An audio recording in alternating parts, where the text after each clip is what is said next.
Voy a invitarlos a buscar en sus Biblias Evangelio de Juan, capítulo 19.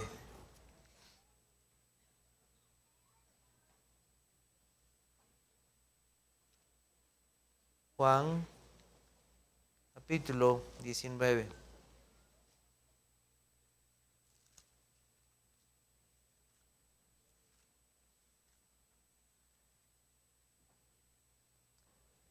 Consumado es, tetelestai. La redención de Cristo por su pueblo ha sido alcanzada, logró su objetivo y ahora ellos tienen justificación, tienen santificación, perdón de sus pecados, paz con Dios y por lo tanto reconciliación, herencia entre los santificados, eso es vida eterna, acceso directamente a Dios por Jesucristo su Hijo, como acercarse como hijos amados. La maldición que pesaba sobre ellos ha sido anulada por Cristo. Cristo ha cumplido la ley, ha sido quitada y entonces ahora las bendiciones espirituales son de ellos por Jesucristo. Son presentados delante del Padre sin mancha, santos, irreprensibles. Cristo ha logrado victoria sobre sus enemigos y principalmente sobre Satanás en aquel día, en aquella promesa que había sido anunciado a su pueblo en Génesis capítulo 2, versículo 15. Esa enemistad que había sido establecida ha llegado al final con esta victoria de Cristo, el cual lo logró en la cruz, derrotando a esas potestades. La libertad es lograda para su pueblo por medio del verdadero Rey. Las sombras de aquellos sacrificios del Antiguo Testamento que se nos recuerdan en los sacrificios, en todo lo que se hacía en ese tabernáculo, en ese templo, ha llegado a su cumplimiento. Ya no se necesitan más corderos. Ha llegado el Cordero de Dios que quita el pecado del mundo. El sumo sacerdote que estuvo por tanto tiempo en Israel, aquellos ya no se necesitan. Aquí tenemos el último y final verdadero sacerdote que presenta su vida como intercesor por su pueblo ante el Padre y Él los llevará a su reino. Es el sacrificio de Cristo que tiene virtud y eficacia. Virtud por la persona que es el Hijo de Dios, santo, perfecto, y eficacia porque cumplió su objetivo. Él obedeció perfectamente toda la ley. Nadie le quitó su vida, Él la dio voluntariamente. Todo estaba en control del soberano Señor. Todo esto y muchas cosas más se lograron con la muerte de Cristo para su pueblo, en el marco del nuevo pacto que fue establecido en la sangre de Cristo. Tal vez antes de leer Juan 19, los quiero invitar a abrir Hebreos capítulo 8. Hebreos capítulo 8. Versículos 10 al 13. Dice así: por lo cual, ese es el pacto que haré con la casa de Israel después de aquellos días, dice el Señor. Pondré mis leyes en la mente de ellos y sobre su corazón las escribiré y seré a ellos por Dios y ellos me serán a mí por pueblo. Y ninguno enseñará a su prójimo ni ninguno a su hermano diciendo conoce al Señor, porque todos me conocerán desde el menor hasta el mayor de ellos, porque seré propicio a sus injusticias y nunca más me acordaré de sus pecados y de sus iniquidades. Al decir nuevo pacto, ha dado por viejo al primero, y lo que se da por viejo y se envejece está próximo a desaparecer. Capítulo 9, versículos 14 al 18. Dice: cuánto más la sangre de Cristo, el cual mediante el Espíritu eterno se ofreció a sí mismo sin mancha a Dios, limpiará vuestras conciencias de obras muertas para que sirváis al Dios vivo. Así que, por eso es mediador de un nuevo pacto, para que interviniendo muerte para la remisión de las transgresiones que había bajo el primer pacto, los llamados reciban la promesa de la herencia eterna. El nuevo pacto estará instaurado por Jesucristo en el pacto de la redención. El Evangelio anuncia la muerte de Cristo por pecadores, y aquellos que son llamados por Dios también pueden decir como el apóstol Pablo: con Cristo estoy juntamente crucificado y ya no vivo yo, mas vive Cristo en mí.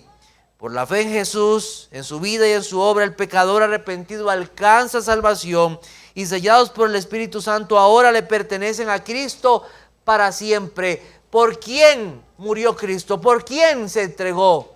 Dice Efesios 5:25 que Cristo amó a la iglesia y se entregó a sí mismo por ella. Hoy estudiaremos los últimos momentos de Cristo en la cruz después de su muerte y la necesidad de creer en aquel que traspasaron. El mensaje se llama Un manantial de perdón en Cristo. Entonces les invito a buscar Juan 19, versículos 31 al 37. Juan 19, versículos 31 al 37. Dice así la palabra del Señor. Entonces los judíos, por cuanto era la preparación de la Pascua, a fin de que los cuerpos no quedasen en la cruz en el día de reposo, pues aquel día de reposo era de gran solemnidad, rogaron a Pilato que se le quebrasen las piernas y fuesen quitados de allí. Vinieron, pues, los soldados y quebraron las piernas al primero y asimismo al otro que había sido crucificado con él. Mas cuando llegaron a Jesús, como le vieron ya muerto, no le quebraron las piernas. Pero uno de los soldados le abrió el costado con una lanza y al instante salió sangre y agua. Y el que lo vio da testimonio y su testimonio es verdadero. Y él sabe que dice la verdad para que vosotros también creáis. Porque estas cosas sucedieron para que se cumpliese la escritura, no será quebrantado hueso suyo. Y también otra escritura dice, mirarán al que traspasaron. En primer lugar veremos la hipocresía de los judíos y la maldad de los romanos. La hipocresía de los judíos y la maldad de los romanos. Cristo está clavado en la cruz. Él ha muerto, ha entregado su espíritu y su alma va con su Padre. El cuerpo inerte de Cristo está a la vista de todos y han sido más o menos unas 6 horas en la cruz. Aproximadamente a las 3 de la tarde o la hora novena, según el relato en Marcos, el Señor murió. En la mayoría de los casos, los crucificados pasaban mucho tiempo en la cruz, a veces hasta 2 o 3 días clavados ahí en la cruz, en un agonizante sufrimiento. Y después de muertos eran dejados por los soldados romanos para que las aves de rapiña se los comieran.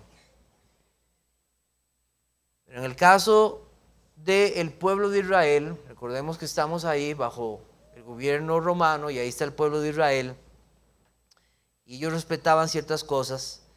Entonces, por causa de este pueblo que iba a celebrar la Pascua, que era una celebración del pueblo de Israel que Dios había ordenado, donde ellos recordaban la liberación de ellos de Egipto, entonces Dios les había ordenado que la celebraran con un cordero que había sido escogido, un cordero limpio, un cordero dedicado para eso, y era comido en cada casa por los israelitas, recordando cómo el Señor los salvó.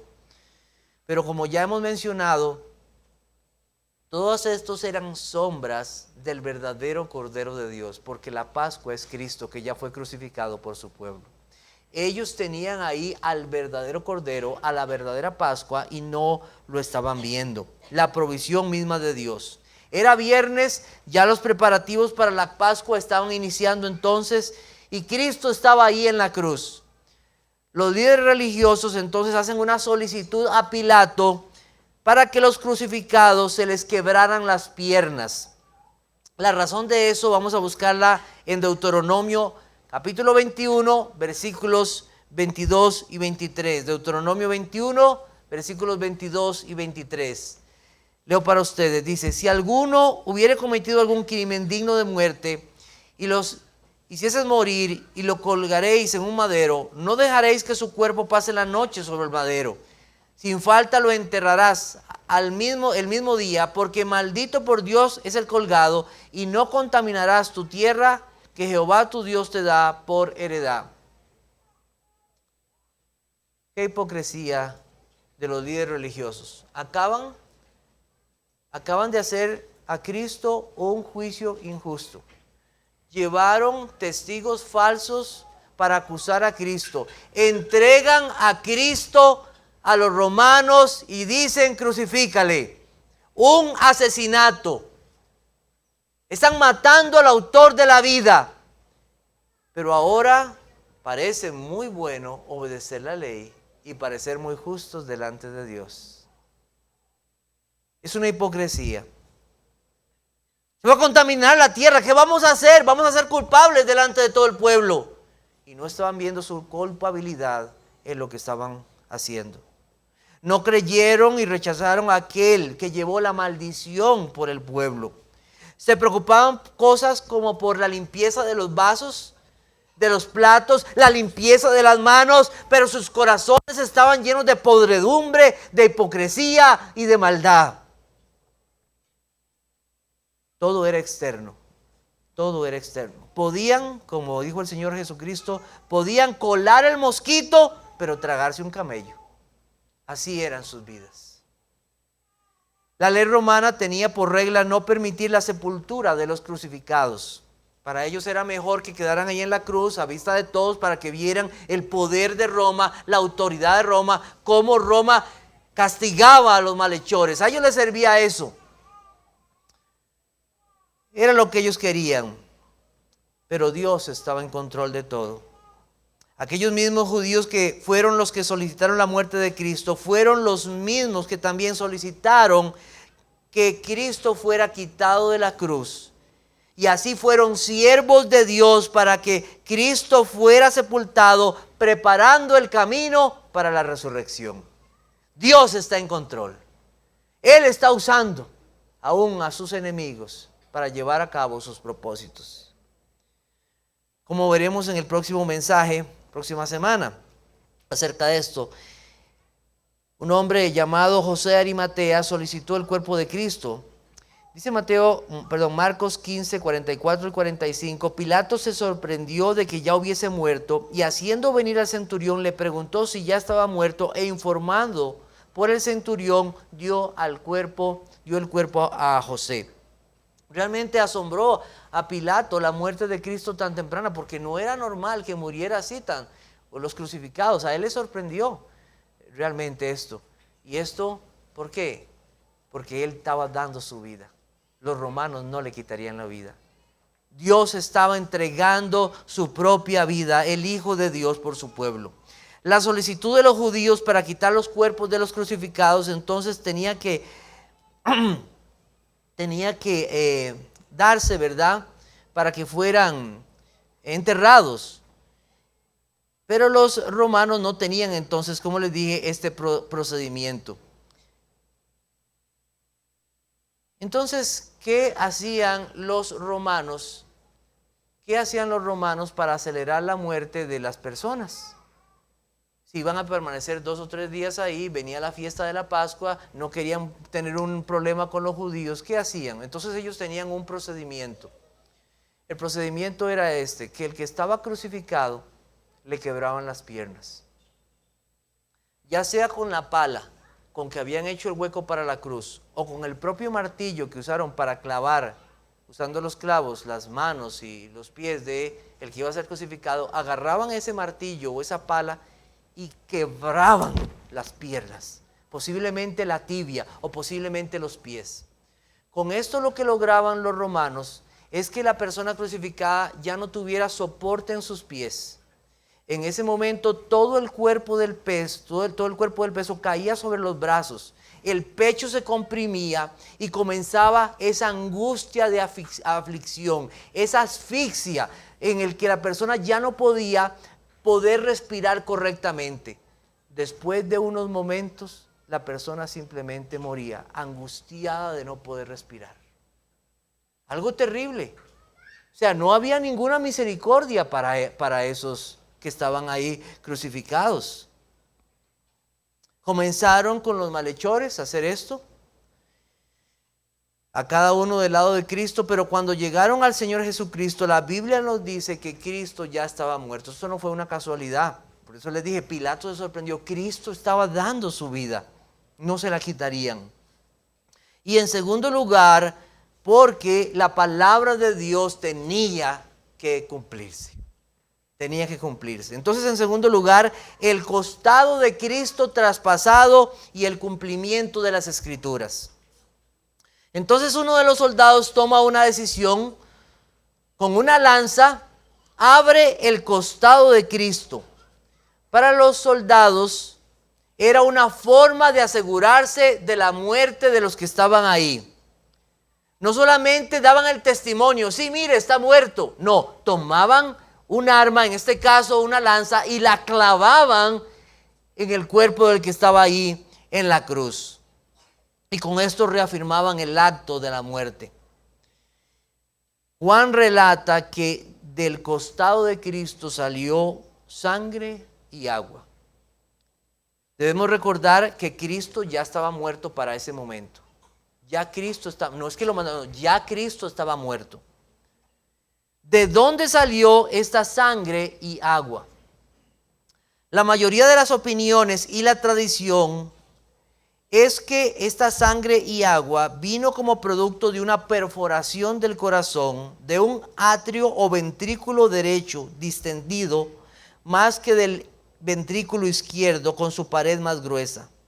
El agua probablemente representaba el líquido seroso pleural pericardíaco y podrían haber precedido al flujo de sangre y haber una menor cantidad que la sangre.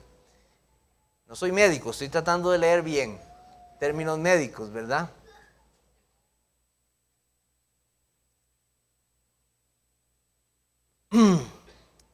Algo interesante a considerar es lo que dice el Salmo 69:20. El escarnio ha quebrantado mi corazón y estoy acongojado. Esperé quien se compadeciese de mí y no lo hubo, y consoladores y ninguno hallé. E inmediatamente en el versículo siguiente dice: me pusieron además hiel por comida y en mi sed me dieron a beber vinagre. Como vimos la semana pasada, se cumplió así exactamente que a Cristo le dieron vinagre. En muchas de las traducciones de este versículo anterior, donde dice el escarnio ha quebrantado mi corazón, en algunas traducciones de la Biblia dice así literalmente: me han destrozado el corazón. Me han destrozado el corazón. Podríamos pensar entonces así, como literalmente le dieron a beber vinagre, también literalmente el corazón de Cristo colapsó y se reventó. Y cuando la lanza entró, salió una cantidad notoria de sangre y agua. Fue la lanza la que le rompió el corazón fue que previamente ya estaba roto y la lanza abrió el camino para la salida de sangre y agua. No lo sabemos. No lo sabemos exactamente. Y hay mucha controversia en esto. Lo más simple que podemos ver aquí es lo que el apóstol Juan está diciendo: yo vi salir sangre y agua. Eso es lo que está diciendo. Él murió. Un cuerpo real, no fue una apariencia. Cristo verdaderamente murió y entregó su vida. Es lo que más sencillamente podemos ver ahí. No fue una apariencia. Él dijo: y el que vio da testimonio, y su testimonio es verdadero, y él sabe que dice verdad para que vosotros también creáis. Los dos actos: en primer lugar, que a Cristo no le quebraran las piernas, así como haber traspasado a Cristo, no fueron actos casuales. No fue producto de los procedimientos normales de los romanos, sino fue Dios en control de todas las cosas. Dios estando en control. En el contexto de la Pascua, cuando los israelitas comían el cordero, como aquella ordenanza del Señor por haberlo salvado de la esclavitud, dice lo siguiente, voy a leer varios pasajes. Éxodo 12:46, se comerá en una casa y no llevarás de aquella carne fuera de ella, ni quebrarás hueso suyo. Números 9:12, no dejarán del animal sacrificado para la mañana, ni quebrarán hueso de él. Conforme a todos los ritos de la Pascua, la celebrarán. Y el Salmo 34:20 dice: él guarda todos sus huesos. Ni uno de sus huesos fue quebrantado. La Biblia no da una explicación directa a este no, que no fueron quebrados sus huesos. Creo yo personalmente, como dice el Salmo 34:20, que el Señor Padre, Dios Padre, guardó a su Hijo de aún una maldad mayor de los romanos sobre el cuerpo de su propio Hijo. Pero principalmente no fue quebrado para que no se dijera que fue causa de los romanos, sino Dios mismo fue el que mató a su propio Hijo. Fue Dios por causa de nuestros pecados. La ira de Dios sobre él. No fueron los hombres. Los hombres no estaban en control. También por inspiración del Espíritu Santo, dice la palabra de Dios, mirarán al que traspasaron. Esto fue cumplido en Zacarías 12:10, dice, y derramaré sobre la casa de David y sobre los moradores de Jerusalén espíritu de gracia y de oración, y mirarán a mí, a quien traspasaron, y llorarán como se llora por hijo unigénito, afligiéndose por él como quien se aflige por el primogénito. Apocalipsis 1:7 hace referencia a esto como un evento de la segunda venida de Cristo y será evidente a todos. He aquí que viene con las nubes y todo ojo le verá, y los que le traspasaron y todos los linajes de la tierra harán lamentación por él. Amén. El costado de Cristo abierto es un recuerdo perpetuo para su pueblo de la paz que había sido lograda para su pueblo. Vamos a buscar Juan capítulo 20, versículos 19 al 29.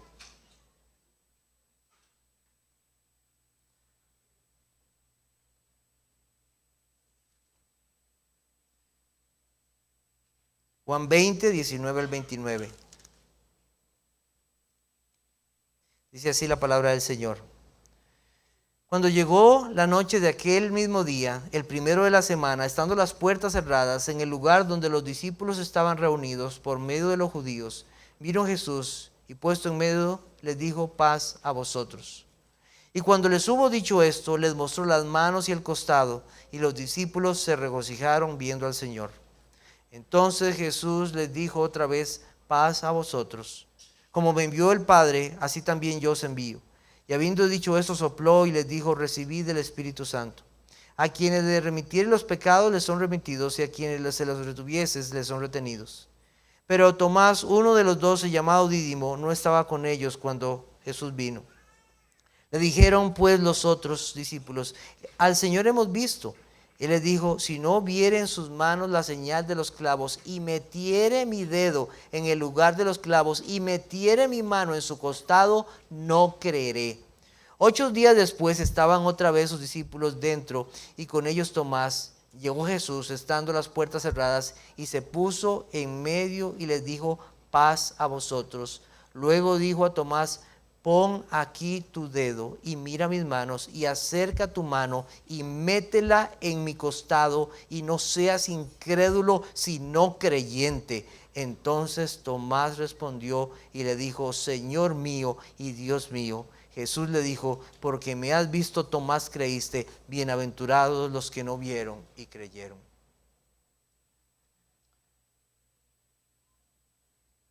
Todas estas cosas sucedieron para que la Escritura se cumpliera. Para que la Escritura se cumpliera. Tanto que no fuera quebrado hueso suyo, así como el costado traspasado de Cristo.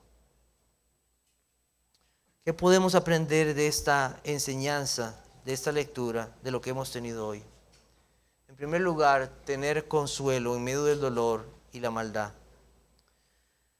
Los 2 malhechores sufrieron con este acto de maldad de los romanos. Los 2 malhechores sufrieron. Aún aquel que el Señor había salvado. A este que se le prometió entrar en el reino de los cielos. Hoy estarás conmigo en el paraíso. Aún a este hombre no se le dijo: mira, no vas a sufrir. No se le dijo eso. No lo rescataría de este sufrimiento. Eclesiastés 9:2 dice: todo acontece de la misma manera a todos. Un mismo suceso ocurre al justo y al impío, al bueno y al impío, al no limpio, al que sacrifica y al que no sacrifica, como al bueno así ve al que peca, al que jura como al que teme el juramento. Muere tanto el impío como el justo. Muere el impío de cáncer como muere el creyente de cáncer. Le roban al justo como le roban al injusto. Unos pasajes más adelante en Eclesiastés capítulo 8 versículos 12 y 13 dice: aunque el pecador haga mal 100 veces y prolongue sus días, con todo yo también sé que les irá bien a los que temen a Dios, los que temen ante su presencia, y que no le irá bien al impío, ni le serán prolongados los días que son como sombra, por cuanto no teme delante de la presencia de Dios. El sufrimiento de aquel malhechor perdonado solo sería por un momento en esta vida. Pero terminado ese momento de sufrimiento, por un poco de tiempo estaría en la gloria eterna por siempre. Por siempre con Cristo. Gozaría de la vida eterna, del mayor bien que puede tener una persona, estar con Cristo por siempre y gozar de su amor. Pero aquel otro que no tuvo temor del Señor, no solo tuvo un dolor en esta vida, sino que tendría un dolor por la eternidad. Sufriría los terrores del infierno, de la condenación, bajo la ira de Dios por siempre. No se arrepintió, no creyó, tuvo en poco la amonestación del Señor, de su propio compañero. Y vería que sí hay castigo para todo aquel que hace lo malo, que la justicia humana no se compara a la justicia divina y que nada escapa al conocimiento de Dios. Dios es el juez final y Él dará la recompensa al justo o al injusto.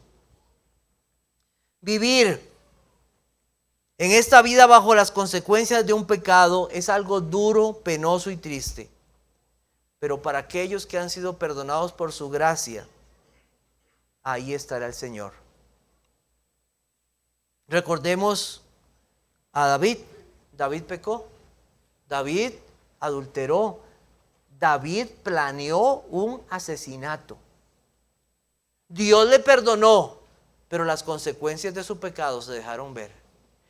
Nunca el reino volvió a ser igual.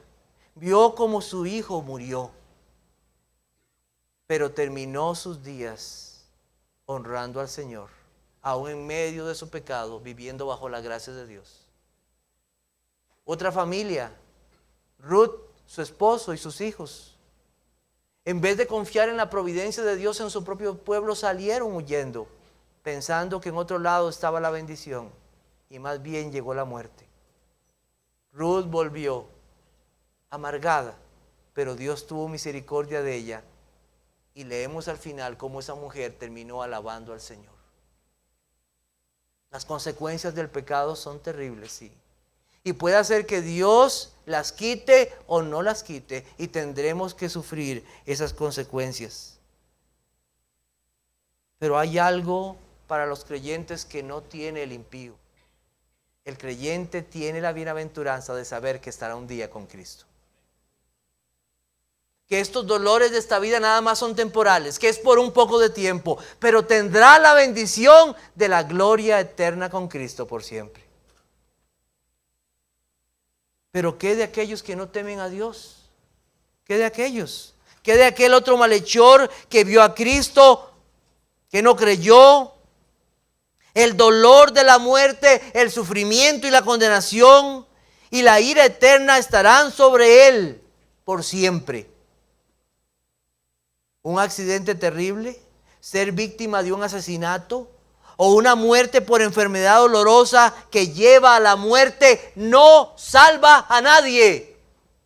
He escuchado cosas como es que sufrió mucho, va para el cielo. Mentira. Si no ha creído en Cristo, al infierno. Y va a morir en sus pecados. Va a morir en sus pecados. Y eso que pasó en esta vida no es nada comparado a lo que le espera. Castigo eterno, las llamas del infierno, el gusano que no muere. Morirás en tus pecados si no crees en mí. Así lo dijo Cristo en Juan 8:24. Porque si no creéis que yo soy, en vuestros pecados moriréis. Toda hipocresía será castigada. Esos judíos hipócritas, castigados. Todo hipócrita, esa falsa piedad será castigada. Decían seguir a Dios, decían conocer a Dios, pero con sus hechos lo negaban. Decían amar a Dios, pero no lo amaban. El amor a Dios, el que verdaderamente conoce a Dios, le obedece en todo. En sus vidas no estaba Cristo, no había un amor por Él. Un hipócrita rechazará a Cristo porque preferirá su vida de moralidad. Yo estoy bien con Dios por lo que yo hago, no por lo que Cristo hizo por mí. Piensa que sus actos son los que llevarán a Dios. Hipócritas. La hipocresía es parte del engaño del pecado. Pensar que puedo vivir dos vidas, una exterior y otra interior. Todos deben de saber esto. El Señor conoce los pensamientos, los corazones. Nada se escapa de Él. Él puede ver todo. La integridad es parte de la vida del creyente. El creyente vive para agradar a Dios en todo. No vive una vida aquí en la iglesia y otra en su casa. No parece ser una buena mujer aquí y en la casa es algo terrible. El hombre parece aquí ser tan bueno con sus hijos y su esposa, pero en su casa es algo horrible. Hasta sus vecinos saben quién es. O en su trabajo o en cualquier lugar. El cristiano vive para Dios en todo lugar y ama a Cristo sobre todas las cosas y desea obedecerlo. Para los hipócritas hay perdón si se arrepienten y creen. Cristo llama a los hombres a creer en Él y a confiar que solamente en Él hay perdón por sus pecados. Un manantial de perdón en Cristo. Dice Zacarías 13:1. En aquel tiempo habrá un manantial abierto para la casa de David y para los habitantes de Jerusalén, para la purificación del pecado y de la inmundicia. Un manantial abierto. Un manantial abierto. Aquella sangre y agua nos recuerdan dos grandes beneficios para todo aquel que cree: justificación y santificación. Dice Hebreos 9:22, sin derramamiento de sangre no se hace remisión. En Cristo hay perdón. La sangre de Cristo fue derramada para dar perdón al pecador. Por ese sacrificio se compró el perdón de su pueblo.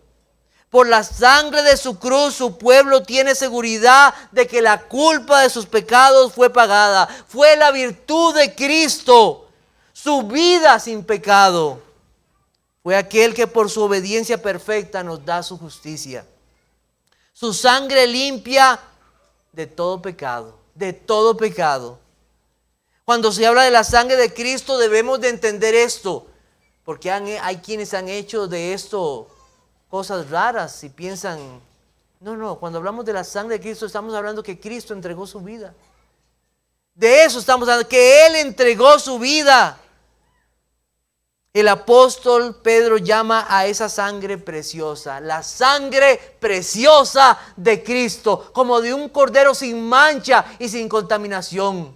Sangre preciosa del Salvador que logró mi perdón, de algo de incalculable valor.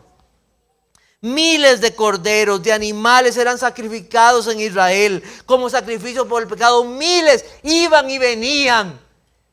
Pero ellos solamente sombras del verdadero Cordero de Dios.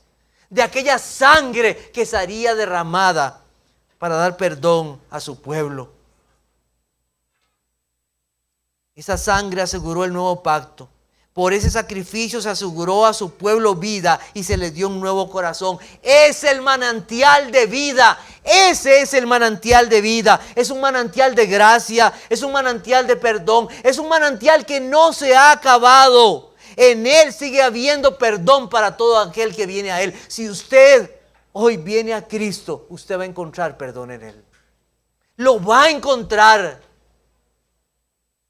Y la sangre de Jesucristo, su Hijo, nos limpia de todo pecado. No necesita otro. Si usted sigue cavando para usted mismo, hay personas así, hay personas que cavan buscando perdón, buscando alivio para sus almas y sus conciencias, y la buscan en muchos lugares, en entretenimiento, en drogas, en buscar cierta paz espiritual. Eso es una cisterna rota, una caverna que nunca le va a dar alivio y paz a su alma. Solamente en Cristo usted necesita perdón. El perdón de Dios, y solamente por Cristo lo puede encontrar. No hay otro. Es un manantial. Es un manantial. En primera de Juan 5:6 dice el mismo Juan: este es Jesucristo que vino mediante agua y sangre, no mediante agua solamente, sino mediante agua y sangre, y el Espíritu es el que da testimonio, porque el Espíritu es la verdad. Juan atestiguó que Cristo verdaderamente murió, que Él vino a este mundo y dio su vida.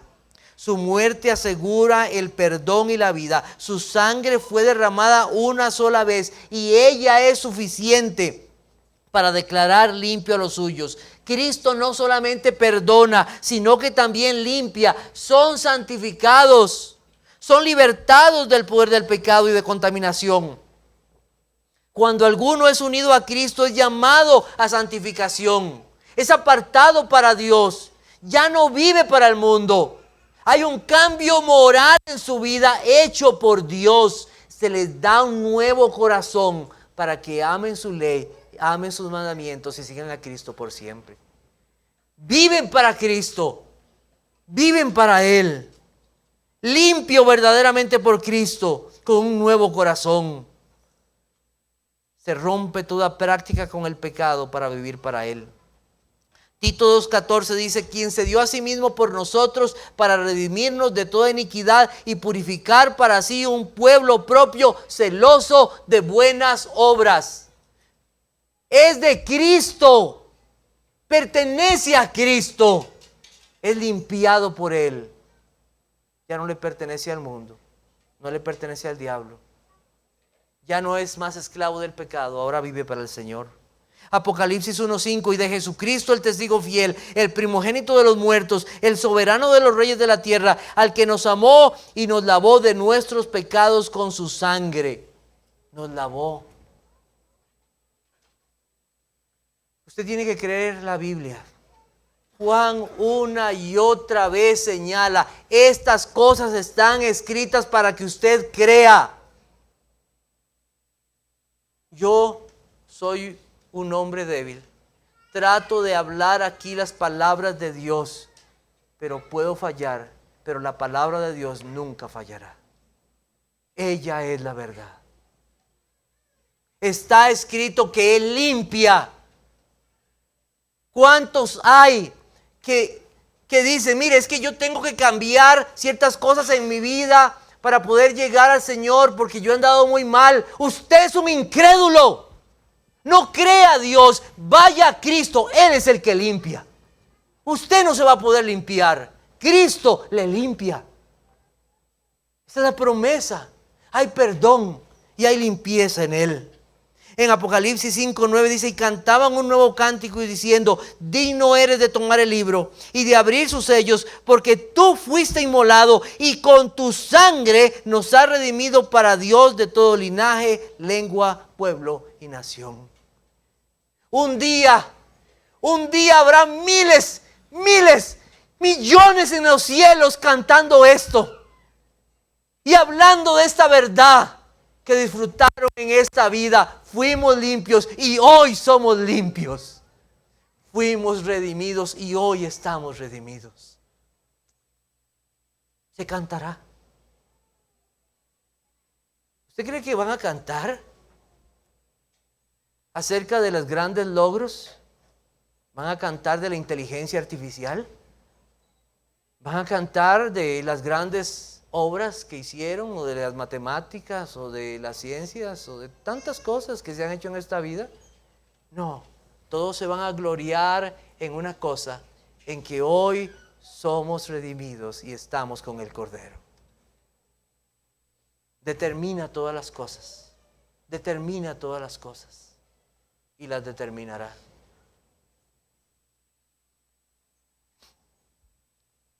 Quisiera darle un consejo, pero más que un consejo, quiero decirle en esta mañana, con todo mi corazón y con toda mi alma, quiero rogarle una cosa.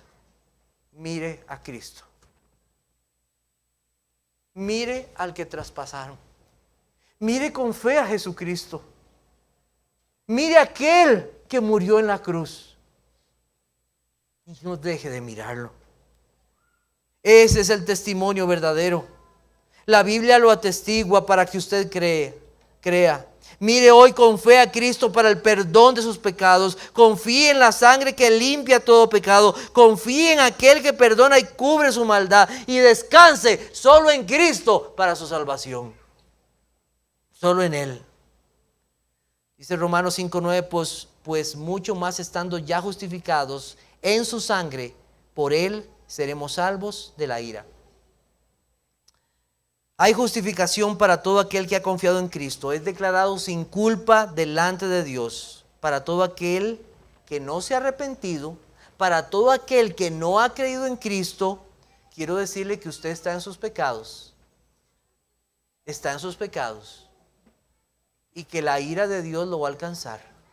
La ira de Dios lo va a alcanzar. Un día mirarán al que traspasaron. Sí, lo mirarán. Mirarán aquel que vino y se dio. Y se darán cuenta de la verdad. Cómo rechazaron la verdad de Dios con su injusticia. Cómo no se arrepintieron de sus pecados. Cómo vivieron para sí mismos. Sufrirán la ira del Cordero. No estarán con aquellos que cantarán y se gozarán de la bienaventuranza eterna, sino tendrán castigo eterno, porque hay un infierno para el pecador que no confió en Cristo, que despreció la salvación de Dios, que no se arrepintió de sus pecados. Pero hoy hay un manantial.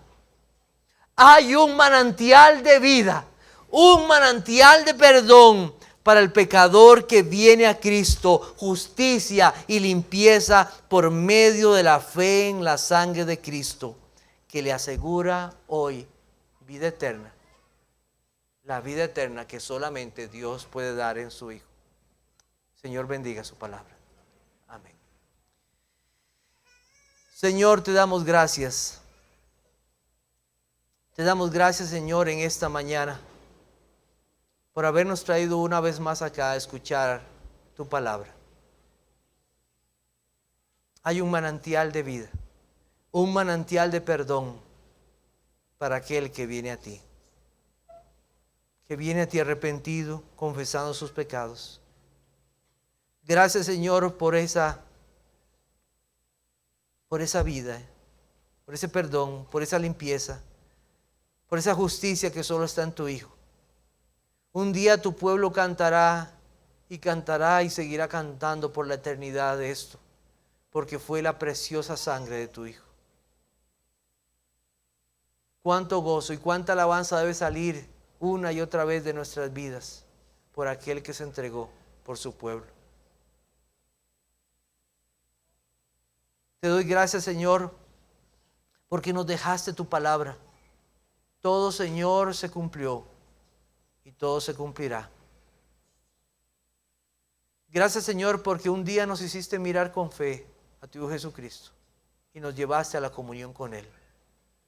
Pido, Señor, eso para el que hoy no te conoce, que pueda mirar con fe. Dale, Señor, tú la fe y el arrepentimiento que solamente tú puedes dar. Señor, te ruego que en el día de hoy podamos seguir alabando tu nombre, viendo tu salvación. No solamente en los que están aquí, sino en otros que escucharán en otros lugares. Tendremos la bendición, Señor, también de ir a Heredia a hablarle a muchos de Cristo. Oh Señor, ten misericordia de muchos, que puedan escuchar ese mensaje el mensaje de la salvación, el mensaje del Evangelio. Te damos gracias en esta mañana y eso lo pido en tu Hijo Jesucristo. Amén.